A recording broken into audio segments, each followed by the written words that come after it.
The one that survived. Chapter 1. Breakout Day. Blake was in the library when it began. Chaos rose among the city when people started turning into zombies. Blake was in his own world. Little did he know the world he once knew with all the horrible people that would judge him would no longer be alive, because as more and more people were getting infected, fear started to turn people onto each other. When Blake was done with spending hours at the library reading, he went to the register so that he could take a book back home. When he was at the register, the lady said in a scared way, "Did you hear the news?" Blake said, "No, why?" The lady said, "There is a virus going around." Blake shrugged, and when the lady was done wringing out his books, Blake said, "Thank you," and left in a rush. As he left the library, little did he know that chaos was unfolding in the city. People were turning into zombies, and fear was causing panic and division among survivors. It's a good thing Blake was too engrossed in his book to notice the chaos at first. Blake quickly realized that something was terribly wrong as he made his way through the city streets. The once bustling and lively atmosphere had transformed into a scene of chaos and destruction. People were running in every direction, desperately trying to escape the clutches of the growing horde of zombies. With each passing moment, the situation became more dire.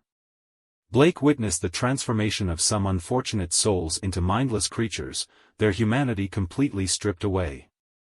It was a horrifying sight that sent shivers down his spine. As he navigated through the streets, Blake noticed that there were 4 distinct phases before someone fully turned into a zombie. In the first phase they started crying blood tears, followed by shaking of the hands in the second phase. In the third phase their bones started to break, and by the fourth phase the virus had completely taken control. It was a chilling realization that time was of the essence for those who had not yet been infected. Blake's survival instincts kicked in as he searched for a safe place to take refuge. He needed to find a group of survivors who could band together and strategize a plan to escape the city. The once familiar streets now felt like a maze of danger and uncertainty. With every step, Blake had to be cautious and vigilant, avoiding any encounters with the infected. He knew that one wrong move could mean his demise. But deep down, he held on to a glimmer of hope, believing that there must be a way to survive this nightmare and find a way to restore humanity. As the sun began to set, casting an eerie glow over the city, Blake's determination grew stronger. He would not let fear consume him. With each passing day, he would fight for his survival and the survival of those he may encounter along the way. Blake cautiously made his way through the city, trying to avoid the infected at all costs.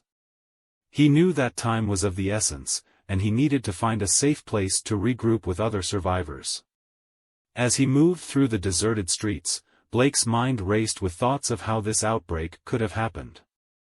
Was it a virus? An experiment gone wrong? He couldn't dwell on these questions for too long, though. His focus needed to be on survival. Suddenly, he heard a faint cry for help coming from a nearby building. Without hesitation, Blake rushed towards the sound, hoping to find someone in need. As he entered the building, he discovered a small group of survivors huddled together, desperately trying to stay alive. They welcomed Blake with open arms, relieved to have found another person who hadn't been infected.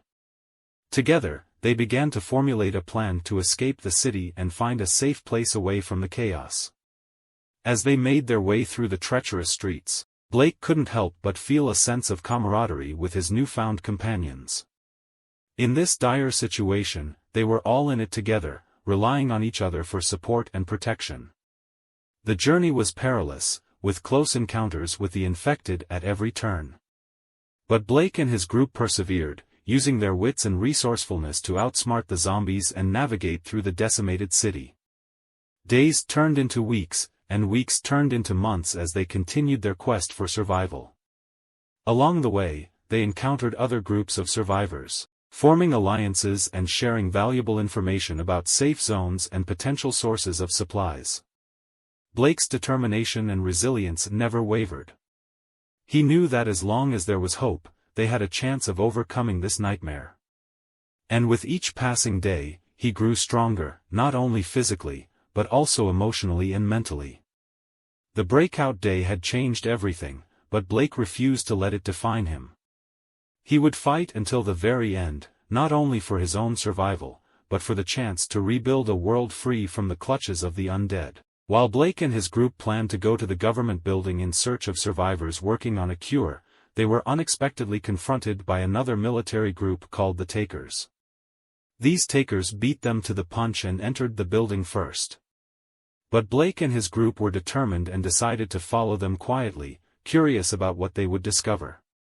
To their astonishment, they heard the Takers talking to a doctor who claimed she had a cure. But before the group could do anything, the Takers took the medicine from the doctor and injected her with what they thought was the cure. But to their horror, they discovered that it was actually the zombie virus. It was a terrifying discovery, and Blake and his group realized that they now had to fight not only the infected, but also the Takers.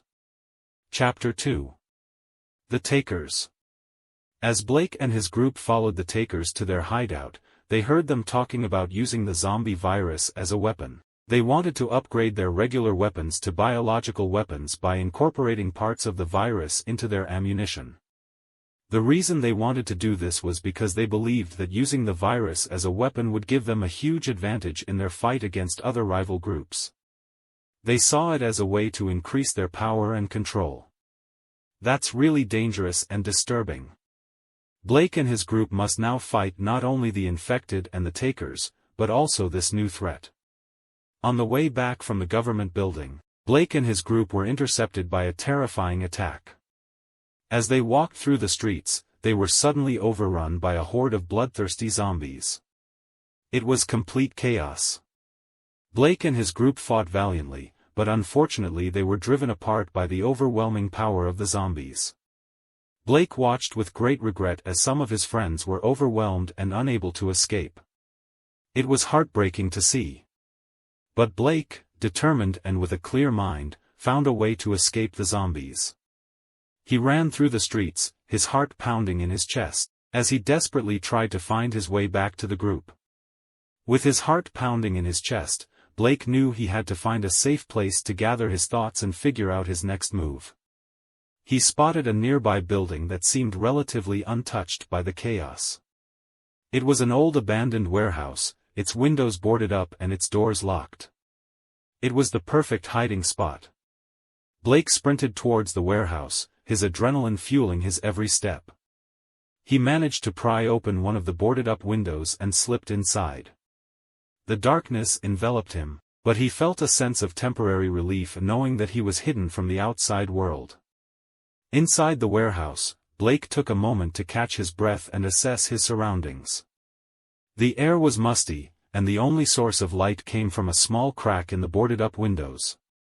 He knew he couldn't stay there for long, but it was a temporary sanctuary amidst the chaos. As he sat in the dimly lit corner of the warehouse, Blake pulled out a map of the city that he had found earlier. He traced his finger along the streets, searching for potential escape routes and safe hideouts. He knew he couldn't do this alone. He needed to find a group of survivors who could band together and strategize a plan to escape the city. The once familiar streets now felt like a maze of danger and uncertainty. With every step, Blake had to be cautious and vigilant, avoiding any encounters with the infected. He knew that one wrong move could mean his demise. But deep down, he held on to a glimmer of hope, believing that there must be a way to survive this nightmare and find a way to restore humanity. As the sun began to set, casting an eerie glow over the city, Blake's determination grew stronger. He would not let fear consume him. With each passing day, he would fight for his survival and the survival of those he may encounter along the way.